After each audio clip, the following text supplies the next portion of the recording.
আসসালামু আলাইকুম গাইস, কেমন আছেন সবাই? আপনারা আশা করি ভালো আছেন। আজকে চলে এলাম আসসালাম জামে মসজিদ ও ঈদগাহ সোসাইটিতে। এটা আমাদের লক্ষ্মীপুর অঞ্চলে অবস্থিত। খুবই দৃষ্টিনন্দন এবং আকর্ষণীয় একটি মডেল মসজিদ, সদ্য নির্মিত। যতটুকু আমরা শুনতে পেরেছি, এটা মূলত একজন অ্যাডভোকেটের দ্বারা তৈরি একক ব্যক্তি মালিকানা প্রতিষ্ঠান। আপনারা এই মুহূর্তে দেখতেছেন যে মসজিদের সামনে যেই প্রশস্ত দিঘি, দেখুন মানুষ অজু করতেছে এবং বিভিন্ন রকমের কার্য সম্পাদন করা হয়। এটা মূলত মসজিদ থেকে দক্ষিণ দিকে যাওয়ার যে রাস্তাটা, সেটা এখানে রয়েছে মেয়েদের জন্য, মানে একটা পুরো পূর্ণাঙ্গ একটা সোসাইটি।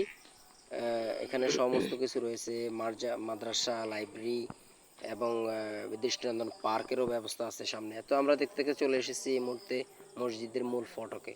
মূল ভবনটি হচ্ছে এটা, দর্শক আপনারা এই মুহূর্তে দেখতেছেন। আর আমরা এদিকে ডান দিকে দেখতেছেন যে মসজিদের যে অজুখানা, প্রধান যে অজুখানা, যেটার মাধ্যমে মানুষ অজু করে, এই আধুনিকরণ করার যে মূল প্রক্রিয়া, সেটাই। সো দর্শক, আজকের জন্য এটুকুই। ভালো থাকবেন সবাই আপনারা, আশা করি। আসসালামু আলাইকুম।